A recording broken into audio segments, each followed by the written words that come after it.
there's some people over there on these strange boats. These sort of like, they're like rafts you stand on. Very odd, never seen those before.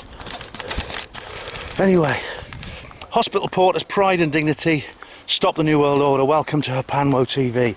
I am in Oxford, where I live, and I'm heading for the city centre, but I'm going away I haven't been for a while because it's something I used to do a lot more, and I should do more often. It's a beautiful day, and I'm walking through the university parks. I have filmed here before, and in fact, it's something it's a place, I think it's one of my favourite places actually, in this city. Now I live in the southeast of the city, in Cowley, and so it's not the normal way I would walk into town. If you're walking from, for those of you who know Oxford, if you're walking from the southeast, you know, you don't come this way. This is sort of almost due east of the city centre. But it's just so nice along here, and when the weather's, especially when the weather's beautiful like this, it's worth the detour to come along this place. I see there's a lot of people here today because the weather's nice, and I've been walking along here since I was a little kid. And as I said, it is wonderful. I have like a C.S. Lewis moment, I think, going along here. Definitely, you know, one of those arts when you have this transcendental thing. Anyway, I'm rambling. What am I here for? It's Good Friday today, and you know, it's, for once the weather's good. And this is one of the nicest Easters I actually remember, and the forecast says it's going to get better, so the seasides are going to do well this holiday, I'm sure. But I'm heading into the city centre because I'm going to do another movie review. Yes, I am. I'm actually going to see a film, and for the first time, I think it's the first time I've ever done that. Today is this film's release date. The film is called Red Joan. Now, there's an interesting history behind when why I'm actually going to go and see this film. Now, I did mention this before, but I've very much been getting into real-life spy stories, and that is because, basically because of writing the Roswell trilogy. I had to research it. If you read the Roswell books, you can see that. You'll probably realise that if you've read the Roswell books. If not, read them now.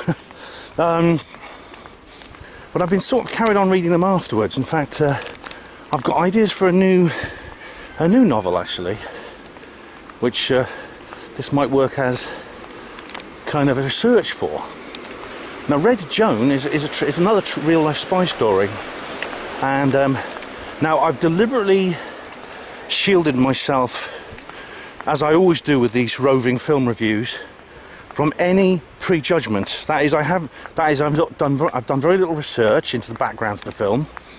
I've not read any reviews from any of the critics who've previewed the movie, and I've not asked anyone else their opinion of the film had they seen it. Of course, because this is the release date, there won't be anyone else who's seen it in the general public. But if I knew a reporter, I wouldn't ask them what they thought of it, for example. But Red Joan is about a woman played by Judi Dench, and it's kind of told in flashback. I watched the trailer for the film, of course, and it's told in a kind of flashback because Judi Dench plays the older person, the same character as an old woman, but then there's like a flashback, I know, to when she's a young woman, and she's played by a younger actress, and it tells the story of one moment. There's some people. I'm just going. One moment. And it's just, I don't know, struck by a moment of shyness. I don't normally get that when I'm making videos, but I did. There's some people walking past me. No, them too. And so I just thought. Anyway, yeah, Judi Dench, who's a very acclaimed actress. She's won Oscars and things like that. Very acclaimed, highly acclaimed British actress. And her younger self play this woman who is recruited as a spy for the Soviet Union during the Cold War. Now, apparently in the trailer there's a reference made to the Cambridge spies. That is Kim Philby, Guy Burgess, Anthony Blunt and Donald MacLean. Those were the four we know about. There's a guy called George Cairncross as well. Those are the ones we know about, but there's always rumoured to be more of them. who've never been caught. One, the so-called fifth man of the Cambridge spy ring, has always been a subject of much speculation, and probably there were more than 5. But it's pretty certain that there was at least one other that we don't know about. Now, Peter Wright, in his book Spycatcher, the famous one they tried to ban, he nominates Sir Roger Hollis as the 5th member of the Cambridge spy ring, which of course is very, very concerning from a Cold War perspective, because he was the head of MI5 for many years. But I mean, there's no doubt. I mean, all this stuff has come out since the Cold War. I mean, the Venona decrypts and things like that gave us a hint. But even since the end of the Cold War, we now know that the Soviet intelligence services were the most successful the world has ever seen, and they had the Western world trussed up like a turkey. And I mean, the irony is, you see, that's the irony, is that we use the word McCarthyism for sort of suspicion and blacklisting and things like that. I mean, George McCarthy, though, and what he was saying were actually true. When he said, oh, the government's filled with communists and things like that, he was actually right. Now, I don't think this excuses the measures that were taken in the United States during the late 40s, early 50s, during the McCarthy era. But factually, he wasn't paranoid. People called him paranoid. People, you know, his very name has been used to designate paranoia and hysteria of suspicion and things like that. But factually, he wasn't paranoid, because paranoia is by definition a delusion. But he was not deluded. Anyway, that's the background to what we're talking about here, and it's something I've always been quite interested in. But recently, in the last few years, I've got very interested in it because of the research I've needed to do for the Roswell trilogy, and indeed a possible upcoming novel which I have germinating in my head. I'm just watering it to see if it takes root. So possibly there'll be a new book from me in the next few years. I've got some ideas. Now,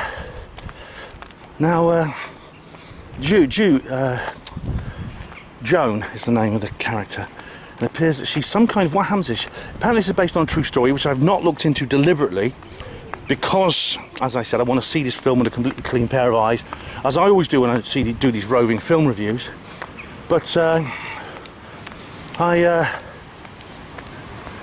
she apparently is a part of this network. She's a British person who works somewhere in government. I think it's something to do with the atomic bomb program. You know, the atomic spies, people like Klaus Fuchs and people like that, who was a spy. Basically, when the Soviet Union was developing its atomic bomb, it got a lot of its information from spies in the Manhattan Project, most famously Klaus Fuchs. There was also Ethel and Julius Rosenberg, who were actually executed.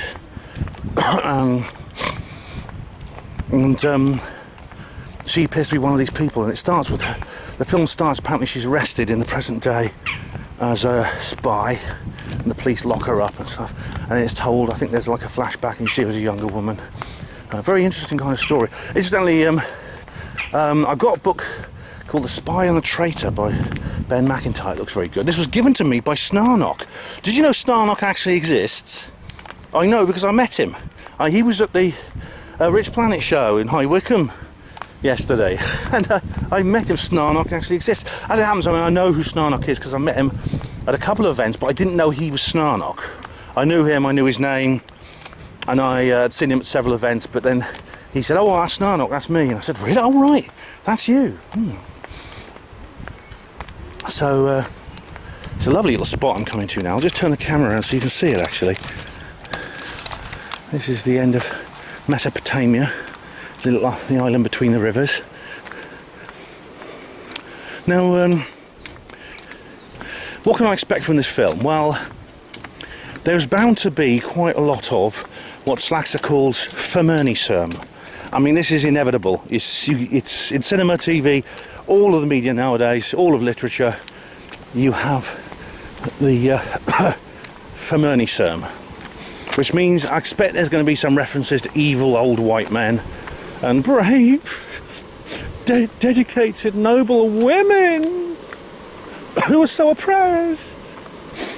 And some things like that. You're going to get that. That's what I have to expect. and I'd be very surprised if that theme is not in the film.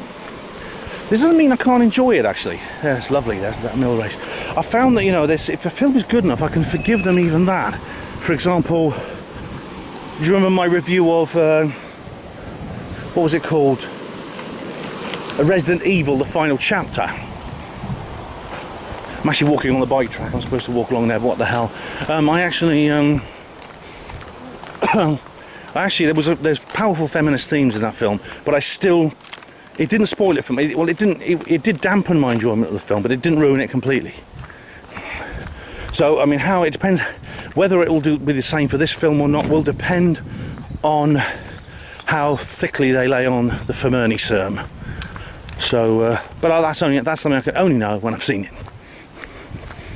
Now, I'm actually going to go to a different cinema to the ones I've been to before, and in fact I'll show you it when I get there, because it's actually in the Westgate Centre. It's the Curzon Cinema in the Westgate Centre. Presumably it hasn't sold out, in which case I'll have to go somewhere else, but it probably hasn't actually, because I'm going to get there nice and early. But it's the Curzon Cinema is in this new Westgate Centre that I showed you, if you remember my Westgate Centre video. So I'm actually going to go and watch it there. So I'm nearly at the end of the bike track. I come out in the science area where they do the chemtrails and things.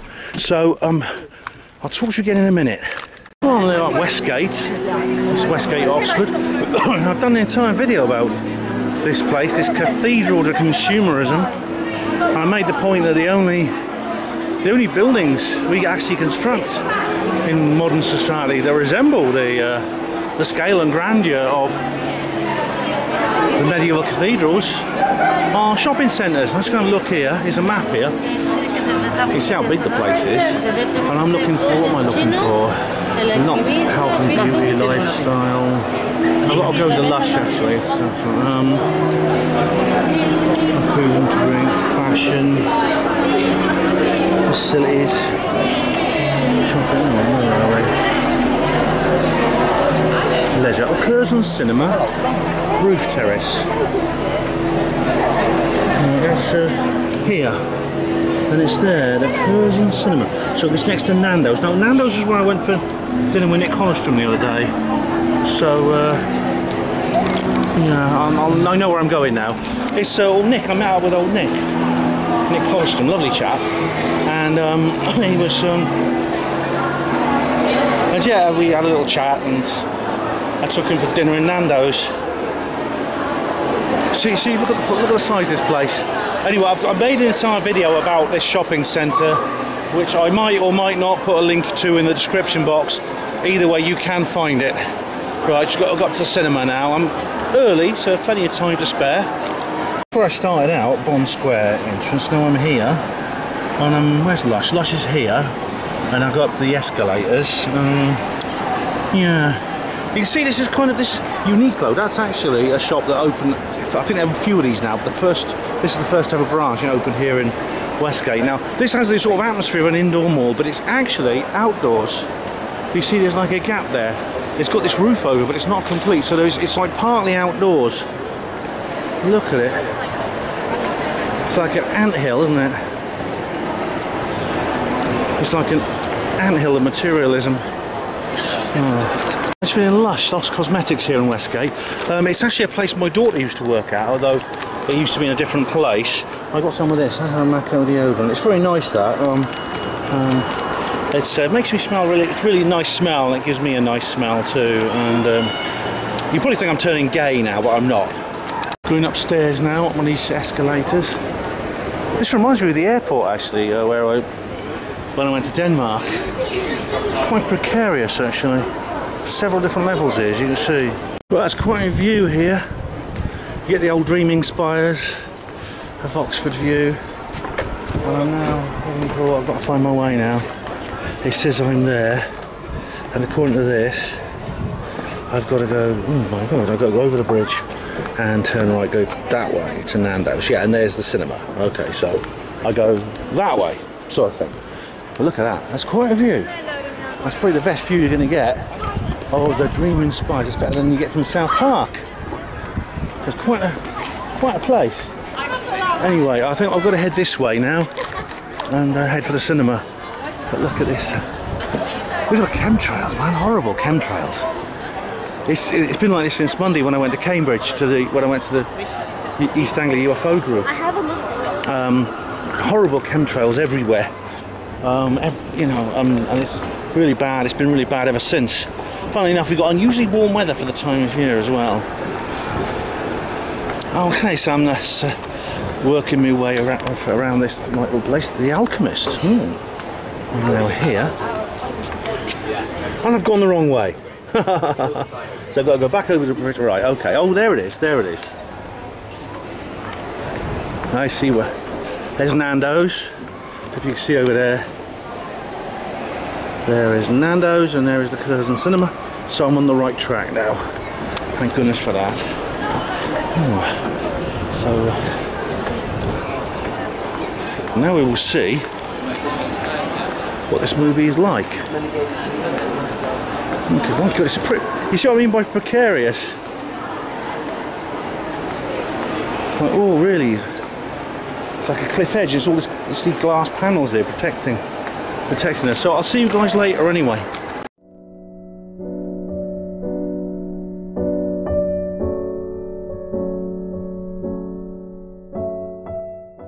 Right, I'm out. I must say it's much nicer than the other cinemas I've been to. Like for example, there's lots of leg room, and there is Curzon.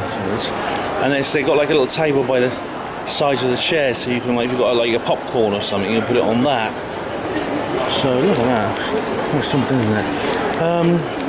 But much more. Yeah, it's a lot more comfortable than the other cinemas, I must admit. I'm very impressed by that indeed. Right. Then I'm going to. It's still a lovely day. I'm going to head for home, and I'll tell you a bit more about the film. I'm walking back along through University Parks right now, and thinking about the film I've just seen. It's a beautiful evening. I mean, as I say, it's a longer journey, but it would honestly be a crime. It'd be a crime not to walk through the parks on a day like this. It really would. Judi Dench, like she was the star, playing the old Joan, and she was excellent. I mean, she was just. I mean, her character is just played very, very sympathetically. That's to begin with. I mean, she's portrayed as the good guy. She's the goodie. She's not an anti-hero or anything like that. She's the good guy. I've always been impressed by Judi Dench, actually, and I think her highlight. I mean, what it was when she was M in James Bond, I thought she was superb. And see, James Bond went for a bit of a dark patch because I didn't think Daniel Craig was a very good Bond. I thought Pierce Brosnan was fine, and then Daniel Craig came along. But the thing is, it's only when Daniel Craig became the Bond that Judi Dench's M kind of got in. That character really came out, and she really came out as the brilliant boss, James Bond's boss. Although she's really his mother. I mean, it is. There's no doubt, like the M and Daniel Craig's Bond was a distinct mother-son relationship. But it's anyway. Back to this film. It's she plays this sweet old lady who just lives in this house and tends her garden, and she dresses in usual lot of sweet old lady's clothes. She has a son who's a top barrister, she's arrested. Some police knock on the door, bang, bang, bang. One morning, she thinks it's the postman or something with a parcel. It's a bunch of coppers from Special Branch come to arrest her. And they drag her off and they put her in jail. They let her out eventually. Oh, they've interviewed her, but she's got to wear a tag on her ankle.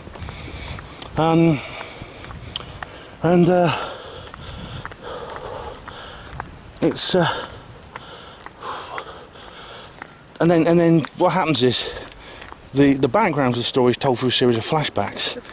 It goes back to her youth, and she was at Cambridge. Now, this is what it was different to what I expected, and indeed different really to how it was portrayed in the trailers, because it's called Red Joan, and that indicates that she was like recruited as a Marxist. She became like a Marxist, and I mean when she went to Cambridge in 1938, and of course it's the same atmosphere. Just maybe a few years later, after the Cambridge spies were there.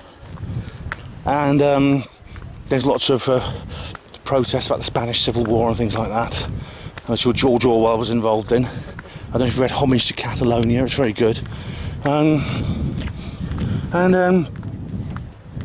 It's and she meets, firstly she meets a young woman who's sort of, Joan is very sort of like a very prim and proper little girl, very shy, not good with boys, that sort of thing, and she meets this girl who's a bit more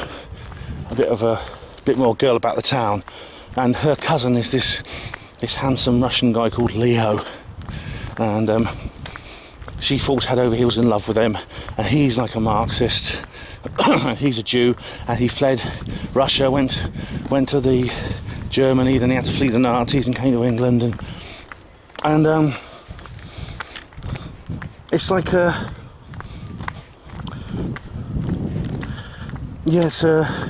and then she gets involved in the nuclear bomb program. Well, the thing about it is, like, she didn't actually become a Marxist, but the way she ended up as a spy has a different story, and I think that makes it a bit more interesting in a way. Firstly, I should mention something I forgot to mention before. This cinema, as I said, was very comfortable, lots of legroom, little tables by the chairs and things like that, but for a new release there weren't many people in the auditorium. It was less than half full, definitely. I mean, I think it was about 100 seats or more. I think about 30 of them were full, I'd say. It's a shame. But it's fun to go to the cinema. Maybe I'll say more about the cinema another time. But so she goes and works in this laboratory. She goes and works in this laboratory where they're basically, it's all secret at the time, you see. And it's hard to imagine nowadays, but there was a time when developing the nuclear bomb was a highly secretive thing, being done in only a handful of laboratories in the United States, Canada and Great Britain. I mean, they didn't know at the time, but the Russians were also building theirs. But they, as I said earlier, they got a lot of help through spies like Joan. Now, what happens is, I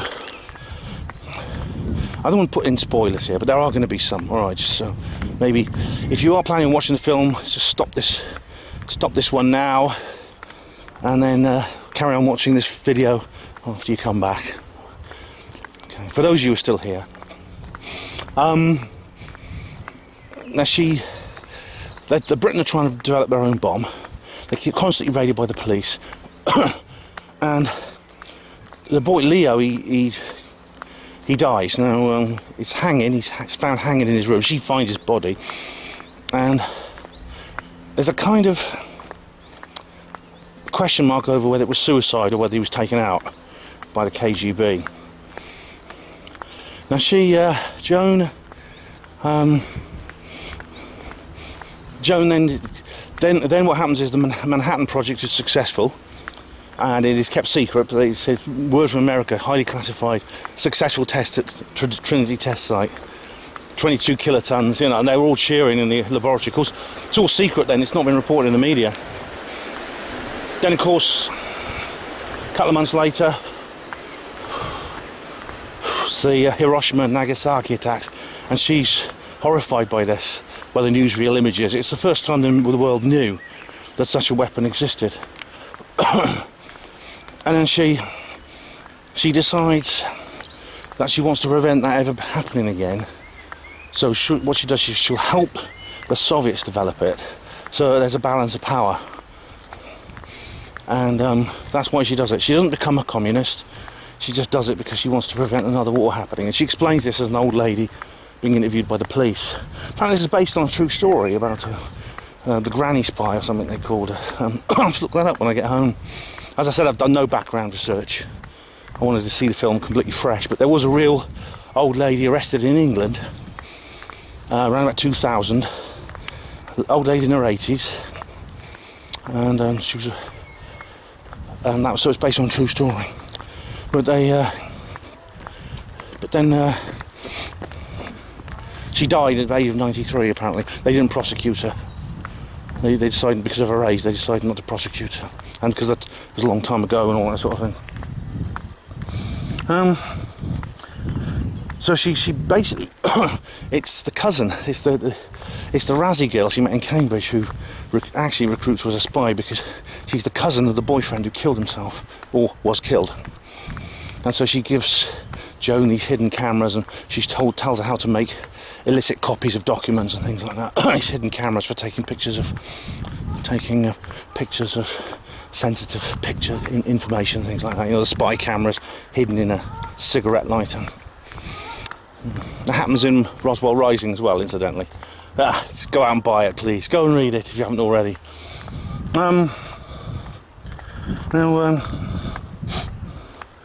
So that's what it does. Now, if anything, I mean, it's a testimony. I mean, I suppose it's a positivist, if that's the word, a positive vision or promotion of the idea of mutually assured destruction.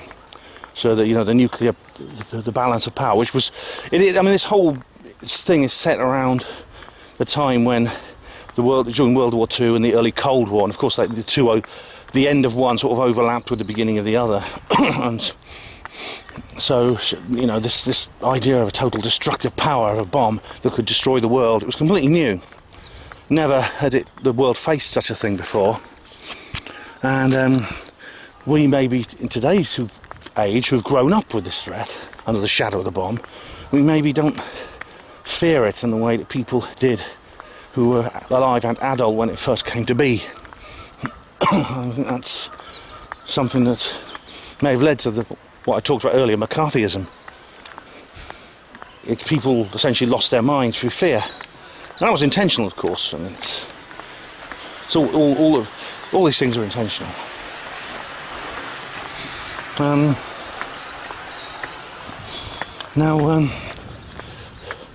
This is something I've been thinking about, actually. I mean, I actually wrote several articles about Britain renewing Trident, and my view at the time was that it was a bad thing.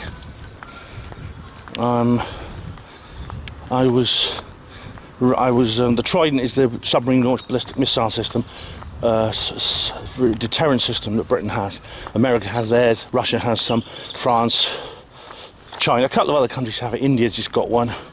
Because these missiles are on submarines, they can't be pre-targeted, so they guarantee that any nation that launches a strike against the country will be immediately destroyed in turn. And that's the idea of mutually assured destruction, MAD, M-A-D, this infamous acronym from the Cold War. But I was against Trident, but actually I'm beginning to reconsider because of the situation with the EU and stuff like that. I mean, and that there could come a time when, until a new balance of power is found, when Britain may need that nuclear deterrent, because without it, would a post-Brexit Britain survive? You see what I mean? I mean, I'm not advocating taking part in an engineered war of any kind, but this wouldn't be an engineered one. This would be a one that the Illuminati did not plan. Yet, it could kill everyone in the country, indeed beyond it. And it's possible that having an extra Illuminati state with a nuclear deterrent might not be a bad idea. And then it's a new idea for me, and it's something I'm just thinking about, and I don't have all the answers. And I don't have I've not definitively made my mind up yet. But it's just a thought. Maybe we might need something like that. So in a sense, I mean, there's a scene where Joan is talking to her son, and her son is so angry with her, calling her a traitor. How could you do that, Mum? How could you do that? And she says, I didn't want another war. I'd just been through a war. Endless wars. Millions were killed. I wanted to do something to prevent that happening again, or worse.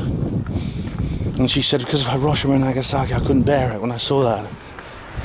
My character, Clay Quilly, has similar feeling of horror when he witnesses this in Roswell Rising. Okay, it's going to cross over the road. There's another park I go into. It's an interesting thought, isn't it? But she says to him, Joan says to her son, he calls her, "You're a traitor, you sold classified information to an enemy power." And she said, "Oh, they were allies at the time." But she said, "Yeah, but for how much longer?" You know, it's true though, because the Soviet Union actually never became a formal enemy of Britain. It's, in fact, during World War II, they shared a very cosy alliance. Uncle Joe Stalin, and you know the famous picture of the Yalta Conference, don't you?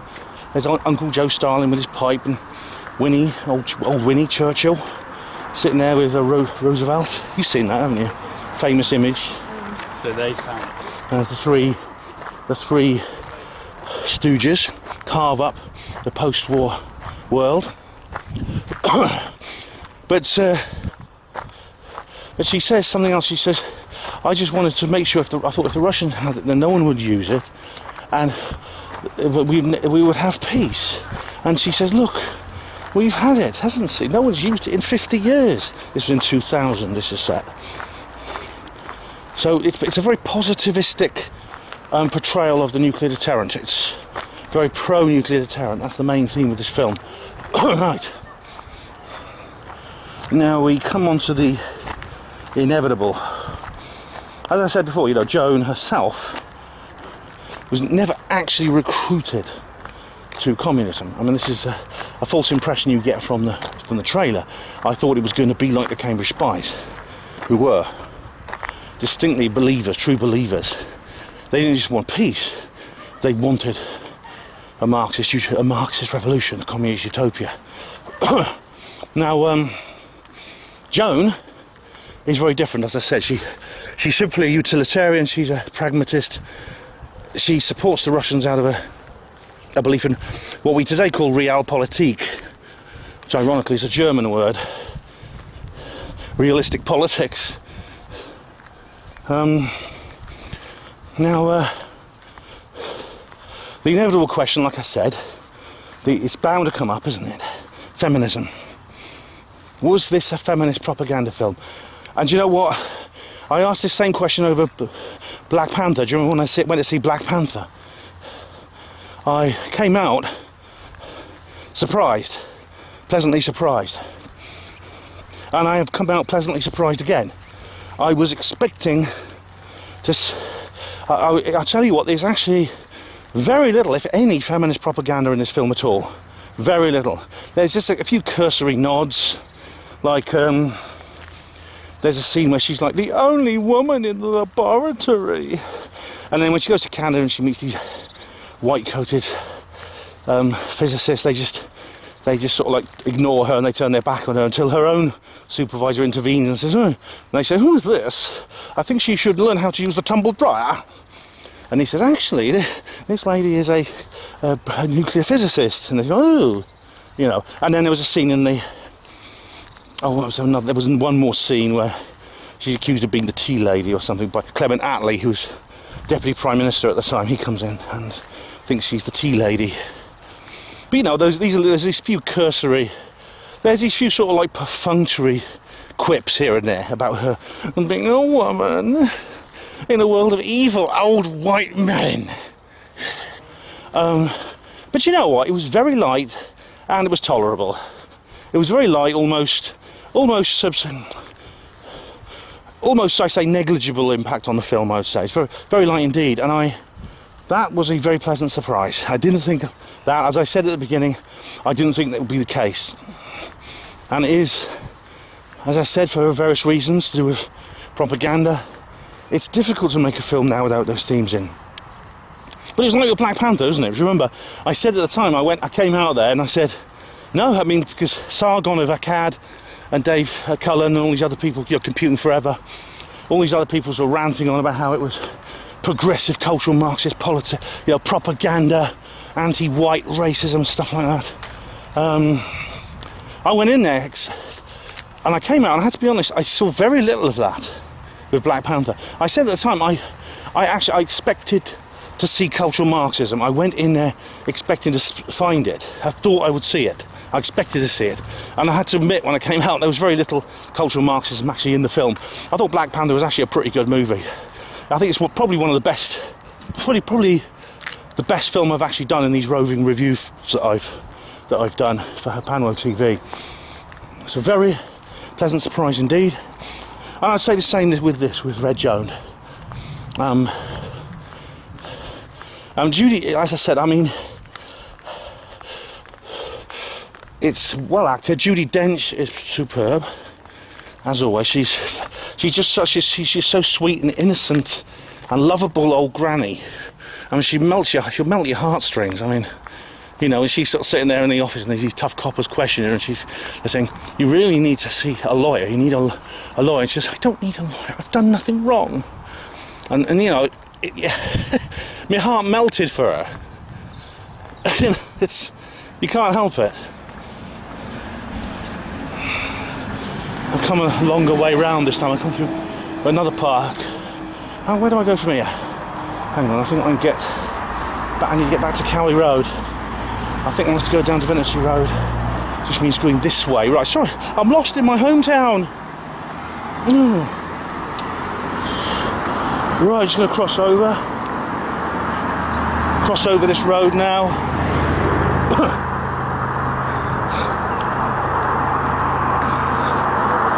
Right. So, and it's, I don't want to, like I said, I don't want to put spoilers in, but there's a lot of there are some exciting moments, like, Leo gives her this thing. It's like a saint, a pendant for Saint Christopher, and it's got like a suicide thing in. It's like got like a little needle. They gave one to the spy plane pilots, like Gary Powers as well. If you're caught, you just kill yourself by stabbing yourself with this poisoned needle. But there's a point in time when you think she's going to use it, and you don't know if she has. It cuts to another scene, and obviously she doesn't. I mean, you know that because. But it's an exciting moment. Also, then at the very end, she does a press conference in her garden, and there's these people at the shower. Her neighbours are like shouting, "You traitor! You evil woman!" How could you know, things like that. Behind this row of reporters in her front garden, TV cameras, and light bulbs flashing. She's standing there, and her son steps out the crowd. What's that name? He's played by a famous actor, her son.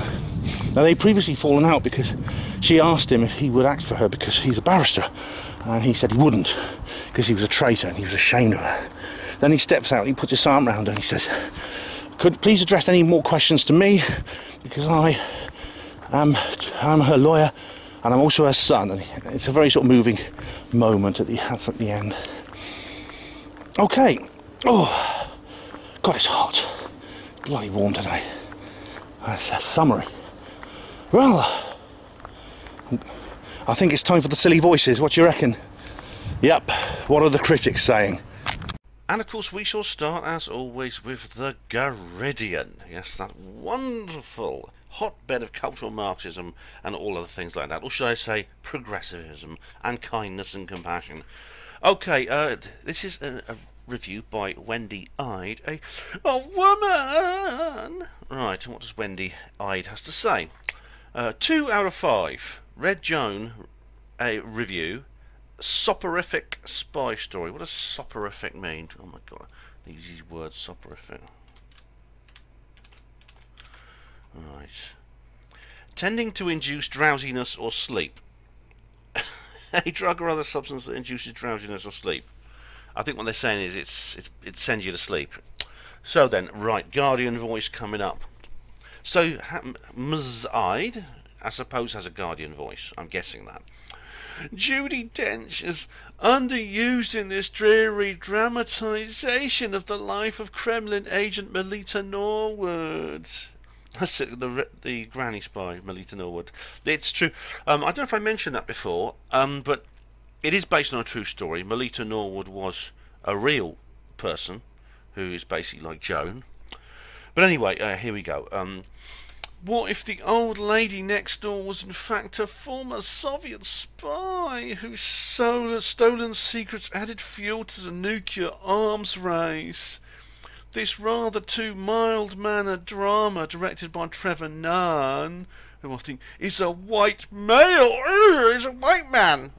I don't know if he is, actually. I don't know what cover Trevor Nunn is. Anyway, that was me who put in that bit, by the way. It combines the red peril with a blue rinse. Very witty. That's quite funny, actually. But the storytelling, like the beige-heavy cinematography that takes its cues from liver spots and tea-stained dentures, could do with a bit more colour. It's funny though. That's actually true. The style of it was a very unusual style. It tended to focus in on people's faces. There was a lot of close-up shots of the characters' faces. Judi Dench, of course, is an old lady, so she does have these liver spots, or whatever you call them, on her. Joan, loosely based on the real-life granny spy Melita Norwood, is played by both Judi Dench as the octogenarian, that means someone who's over 80 years old, octogenarian, somewhere between 80 and 90 years old, facing a possible charge of treason, and Sophie Cookson, her idealistic younger incarnation. The numerous flashbacks do most of the dramatic legwork, with Dench underused in a role that requires her to repeatedly drift off into private reveries. Oh, split infinitive there. Repeatedly drift off into private reveries about her long ago affair with commie hottie Leo. Tom Hughes acting, though a floppy fringe and an indeterminate borscht of an accent. It's true, actually. He was an English, I believe. It sounds like an English or Welsh actor, Tom Hughes. I think he's definitely not Russian. He plays a Russian guy. A floppy fringe and an indeterminate borscht of an accent. Yeah. Period details, in particular the costumes, dress up the lack of real tension with a flourish of glamour, and the screenplay is perceptive about the role of a woman in a predominantly male world. I knew they'd have to come to that. They have to come to that. But I tell you what, though, I mean, as I said before, I didn't see. They didn't overdo it. They didn't rub the feminism in very, very hard. As I said, I was pleasantly surprised by that. I went there expecting, to have a massive white male guilt trip dumped on me, and I didn't. It was actually they barely touched on this point. But of course, being the Guardian, of course, Ms. Ide has to focus in on this, and I suspect she's possibly seeing something that's not there.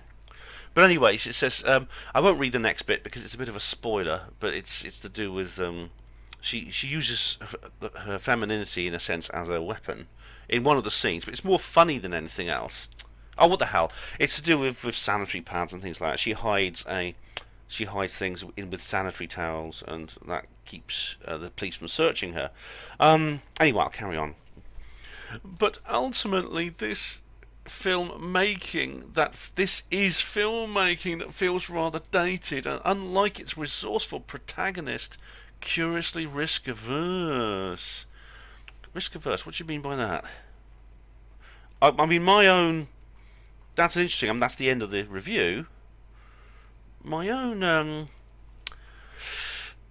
I think maybe it's possibly they're referring to the same thing that I am. That is the lack of cultural Marxism, which I liked and I was pleasantly surprised with. But perhaps, being a Guardian journalist, Wendy Ide wishes there was more of that. I mean, maybe that's her point. I don't know. I think that was quite a fair review, though. I mean, it was. I mean, a bit lackluster, I must say, but I enjoyed it. I thought it wasn't bad, as I said. But as always, I said when I came out to the cinema, I normally give things like a number out of 10, and so I said I'd give this about 6 or 7 out of 10 when I came out the cinema. But I've stopped doing that because I tend to overestimate films when I've seen them in the cinema. When I come out the cinema, I always see them through kind of rose-tinted glasses because of the experience of going to the cinema. As I've explained on previous film reviews, I think the one I did about Black Panther, which interestingly was over a year ago. I've not done a roving film review for over a year, so I'm glad to get on with this one.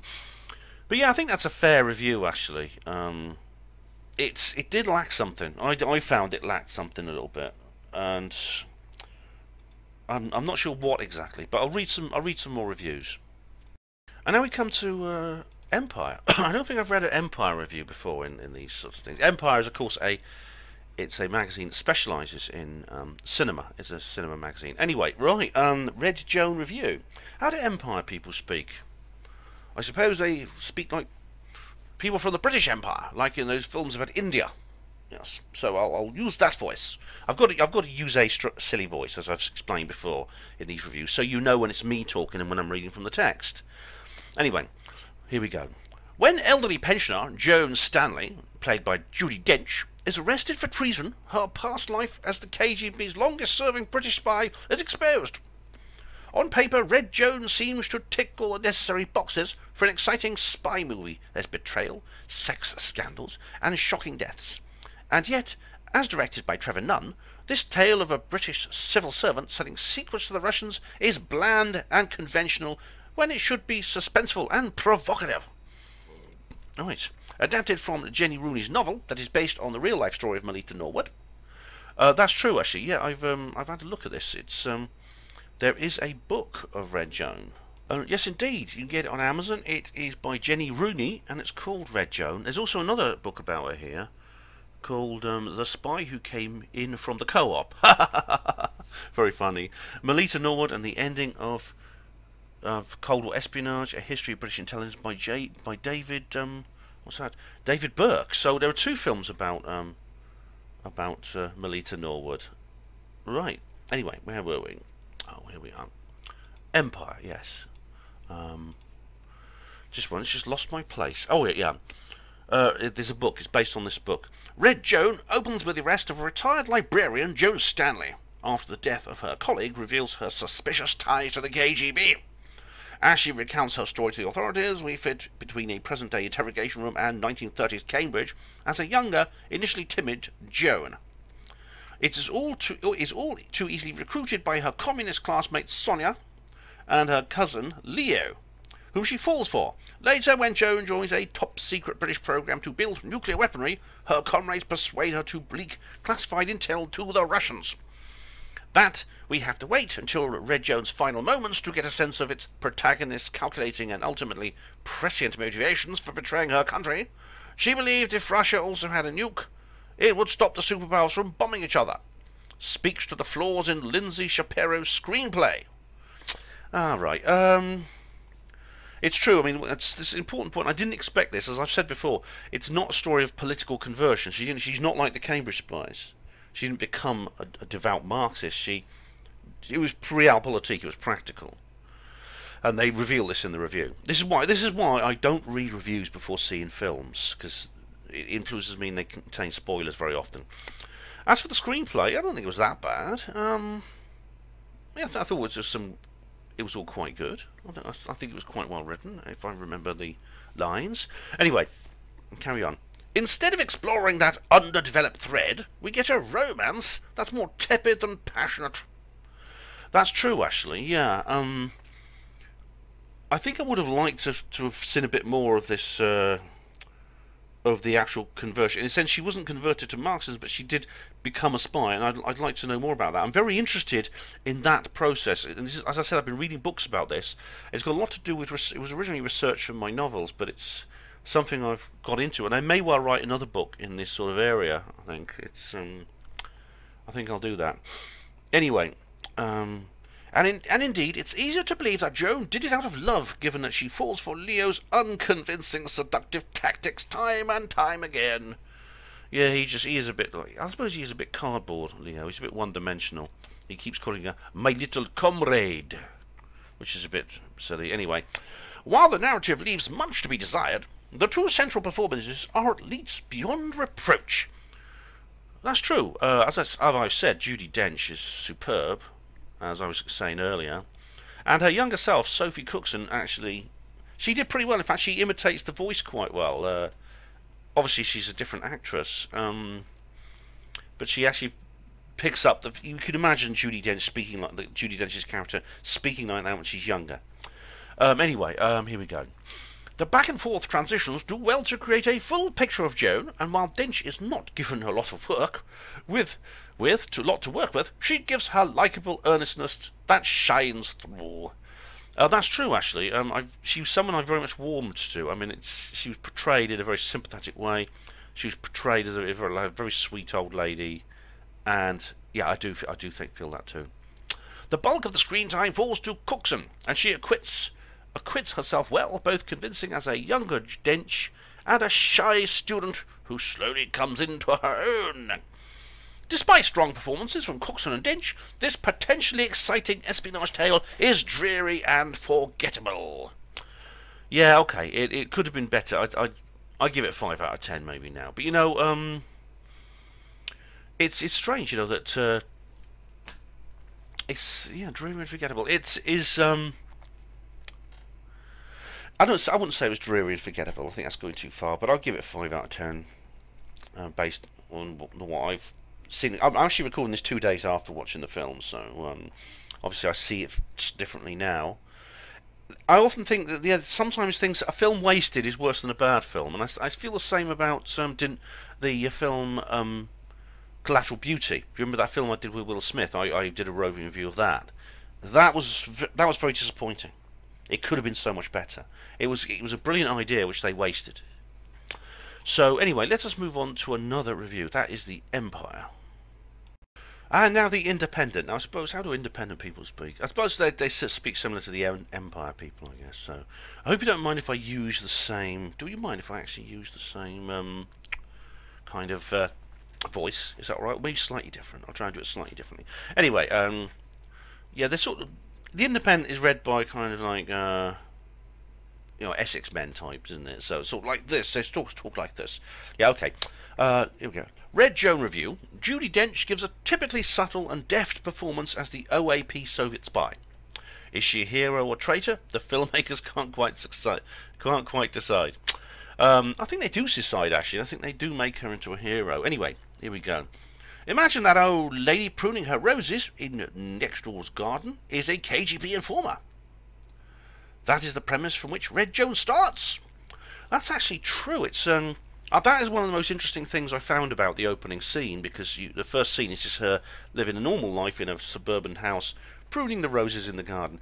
And as I've said before, there's a vast number of spies. The Soviet Union had a huge number of spies during the Cold War. They were very successful in penetrating Western society, intelligence, government, and things like that. And the chances are there are people walking around today, still alive, probably quite old now, most of them, who were spies for the KGB, and they were never caught. As I said, the majority of the Venona decrypts were never decrypted. The decrypts were only account for less than 10% of the entire Venona signals that were captured. These encoded messages, as I said. I should explain what they are. Did I explain what the Venona decrypts were? Yeah, all right. The Venona decrypts. This was an intelligence operation where Soviet transmissions to espionage stations were intercepted by the CIA or the OSS, as it was called back then, and they were actually decoded. But they were actually one-time random pad messages, which are essentially unbreakable. Except what happened was the Russians were a bit careless. They started reusing some of the pads, which allowed, using the computer technology at the time, which was pretty primitive by today's standards, but still adequate for the time, very advanced for the time, to decrypt many of the messages. This is how some of the Cambridge spies were caught, or they were uncovered. I mean, all but one of them actually escaped, but this is how they were actually. It was only Blunt that was actually captured. This is how they were. This is how it was done. So there's probably large numbers of spies that were never caught. So if you, it's interesting that. Anyway, Joan Stanley, Judi Dench, is an OAP living in quiet retirement in English suburbia. She has pictures of her grandchildren on the mantelpiece, but no portrait of Lenin or hammer and sickle ornaments. There is an obvious curiosity value in seeing Judi Dench, M in the James Bond movies, back on screen as a spy, but Joan is no near as formidable as the MI6 boss who used to give orders to 007. Yeah, as I was saying, I love Judi Dench's M in the James Bond. Basically, she saved that Bond from being a complete and utter crash. Complete and utter crash out. It really was. It would have been Daniel Craig. I said it's not a good Bond in my view. She saved those films from being absolutely useless. Anyway, I'll carry on. She's a frail and nervous woman who can't bear to be in the glare of the media. One reason Red Joan is so frustrating to watch is that the filmmakers can't make up their minds about Joan. Is she a heroine who broke the official secret acts because of her desire for global peace? Is she a traitor? Is she a naive fool, too easily swayed by her own sentimentality? An equivocal and tentative film portrays her as a mixture of all these traits. I don't think that's really a criticism. I think that's probably true, but it's not really a criticism. I think it makes her more interesting. It makes the character more interesting. And actually, I think she is portrayed as a heroine. I mean, she's portrayed with enormous sympathy. As I said, they don't go into... Maybe they should have talked in more detail or portrayed in more detail her motives for becoming a spy. That would have made it more interesting. That's the part of spy stories that interests me the most. Anyway, director Trevor Nunn has worked before with Dench, perhaps most notably on the celebrated Royal Shakespeare production of Macbeth.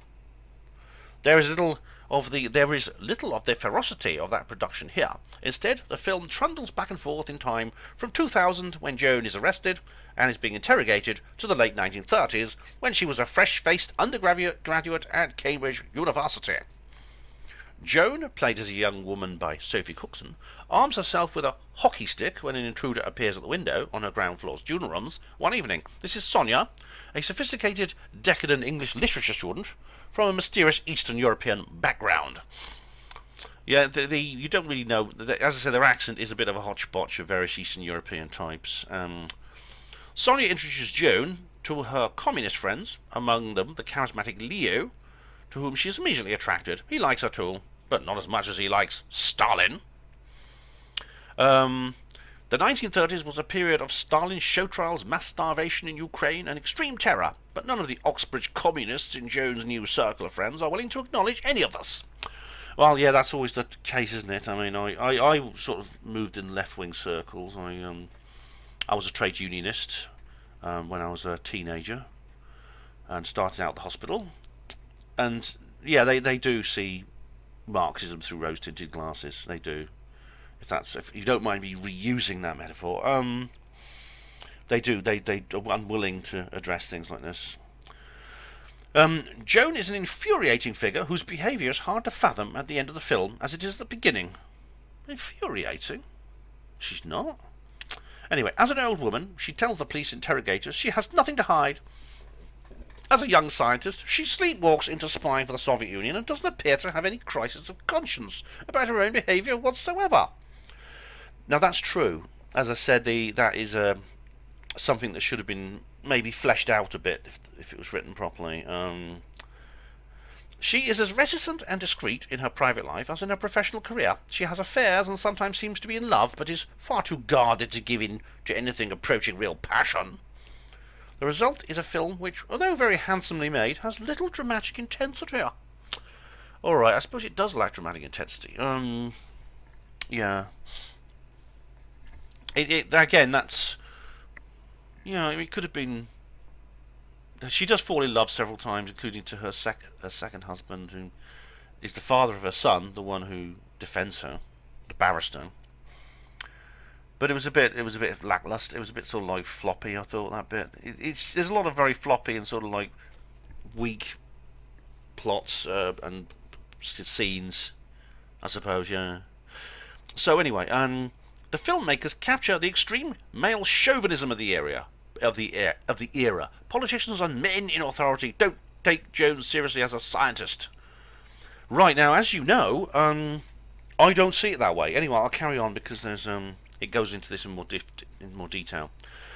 They think she's there to make the tea, or that she'll be more interested in new technology for tumble dryers than building atom bombs.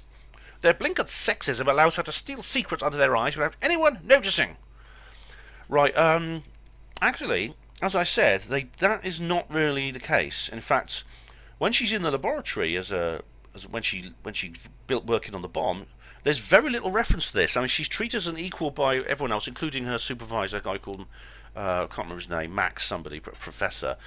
He always treats her very well. In fact, spoiler, she ends up marrying him. There's other guys in there who treat her very well. As I said, I went into that cinema expecting them to be laying on the feminism like Nutella on a sandwich, and they didn't. There are occasions where the sexism is referred to, but it's only now and again, and it doesn't. I don't think it appears to be a factor in her ability to be a successful spy. Anyway, her own son, a successful lawyer, has no idea about her past. He thinks she spent her career as a librarian. "It's like I don't know you," he says in dismay, as details of her spying spill out, expressing a bewilderment at her character that the audiences may well share. Well, yeah, I mean, of course, that's an experience that sometimes happens with parents. Indeed, I've had that experience myself, which I won't go into details about now. Anyway, is it still recording? Yes, it is. Dench gives a typically subtle and deft performance as the OAP spy. She is far less imperious than when playing Queen Victoria or Queen Elizabeth I, or M. Her role here is closer to the one in Philomena, as the diffident woman addressing dark events in her youth. Nervous and self-effacing, she deals with the contradictions in her past by simply ignoring them. Dench hints, though, that she is more worldly and wise than she is letting on. Yeah, I mean, I've seen she was Queen Elizabeth in Shakespeare in Love, which was also directed by Trevor Nunn, and she was very good at that. She was in this Queen Victoria one. I can't remember what that was. I've not seen that one where she's Queen Victoria, but I know the film. I can't remember what it's called, but I know the film we're talking about. Anyway, Sophie Cookson plays the younger Joan as a shy but resilient figure with a surprising streak of ruthlessness. She may seem demure, but she's ready to use blackmail and subterfuge to protect herself. That's true, actually. There is a really good scene where she, I won't give spoilers, but she blackmails this senior official into facilitating her escape with her new husband. Here we go. Like its heroine, Red Joan is a film without any clear identity. It isn't an espionage thriller, nor is it a love story, nor is it a drama about a woman's political awakening. Yeah, and that's true. It's not really a genre film, I would say. In fact, I wish it was more a drama about a woman's political awakening. That would have made it a better film, I think. That was kind of what I was expecting and hoping for. Certain elements here feel very glib indeed. The idea that Joan, based on a real-life KGB mole, Melita Norwood, somehow ensured peace in our time by feeding information about the atom bomb research to the Soviet Union is absurd. "I'm not a spy, I'm not a traitor," she protests to the media who assemble outside her front door. Her justifications for her behaviour ring very hollow, and it's not at all clear that she believes in them herself. Maybe that's true. That's probably true. I mean, it's essentially, if it's anything, it's propaganda for the nuclear arms race, in the sense saying how wonderful it is that there was this nuclear standoff, this mutually assured destruction. And again, that's something that I'm reconsidering in my own life. But it very much promotes that idea, and she says to her son at one point, I helped save the world because there's not been a war, and it's all down to me. Well, it wasn't. The acquisition of nuclear technology by the Soviet Union was not down to one single spy. It was down to many of them, many hundreds probably, most of whose names we don't know today. Okay, that was the indie. Now we're going to go across the Atlantic now to the New York Times, and I haven't actually read a review from the New York Times yet. Now, the New York Times is the newspaper which my character Clayne Quilly works on in the Roswell trilogy, so Roswell Rising. So I think it'll be good to read a review by the New York Times. Although Clayne, of course, is a figment of my imagination, so he wouldn't be writing anything in here. But anyway, I suppose I'll have to give it an American accent, won't I? Which I'll do the best. I'll do as best as I can, and I've got to apologise for any American viewers if I make a pig's ear of it. Anyway, Red Joan review. I spy reluctantly. Oh, I'm making myself sound like Larry Warren. I spy reluctantly. I like that. Here we go then. The story of I'll do it in the new sort of New York accent as well, because it's because it's New York. The story of the Cambridge spies, atom bomb secrets, and a passionate affair between a demure Brit and a dashing commie should steam up the screen and pop your popcorn. Well, you would think so, but leave it to the fated British theatre director Trevor Nunn to flatten the intrigue and dampen the lust that could have been made. That could have made Red Joan zing. And again, that's just a kind of another way of saying the criticism that has the other reviewers have all said. Nunn, however, can't take, that's Nunn, N-U-N, the director, however, can't take all the blame for the terribly proper tone and stodgy pacing. The terribly proper tone and stodgy pacing. What does that mean? Terribly proper tone and stodgy pacing. Okay. Lindsay Shapiro's screenplay, adapted from Jenny Rooney's 2013 novel, and based on the real-life spy Melita Norwood, is an equal culprit. I don't know. I think it had some gems, the screenplay, I thought. Heavy on flashbacks and light on the seductiveness of hazardous ideas. Yes. The seductiveness of hazardous ideas. That would have been nice. In fact, you know, I think I'm going to actually include this element in my new book, because I'm thinking about writing a new book, and I'll say more about that maybe another time, but I've already got ideas involving espionage and things like that, which is probably why I'm carrying on reading these books. Anyway, I'm digressing. Structured around the questioning of Joan Stanley, Judi Dench reliably flawless. An English octogenarian charged with treason for leaking classified information to the Soviets. The movie strains to shred the claustrophobia of the interrogation room. Maybe that's a good way of saying it, yeah. It is. It's based around, like I said, this police interview where she's been grilled by the old lady's been grilled by these officers, these special branch officers, and it keeps flashing back to her past. Slipping back to 1938, the story finds Joan, now played by Sophie Coxton, studying physics at Cambridge and falling under the spell of the glamorous Sonia. That's this woman, her roommate. She'll keep falling when she meets the dangerously handsome Leo, a German Jew and a communist whose body interests her as much as his radical politics, much more than his radical politics. That's true, actually. She's not really seduced by his politics, but she's seduced by him sexually, of course. And he is, I suppose, he is a one-dimensional character. Like I say, he's a bit flat, he's a bit cliche. I should say a bit more about this, because the reason I was reading these spy stories has a lot to do with the character Julian Spencer, who readers of the Roswell trilogy will know is a major character in the Roswell trilogy. And I was watching. I mentioned that film. What was it called? Another Country. It was based on the life of Guy Burgess, the famous one of the Cambridge spies. There's actually a guy in it played by Colin Firth, a very young Colin Firth. This was in the early '80s. This film was, and he's like this public school boy who's also a Marxist, and he's really obsessed with it. And well, I only saw this. I saw this just before I'd come up with the character, actually. But I remember thinking he was similar to Julian, my character Julian, although he's a lot more level-headed, a lot calmer. Julian, if you've read the books, you'll know this, but Julian is a very unstable individual. He's a mentally very tortured and unstable individual. So anyway, he's a German Jew and a communist. All right, that's it. Okay. Not until later, when she's part of a secret project to build a bomb, do its fearsome capabilities persuade her of the upside of mutually assured destruction.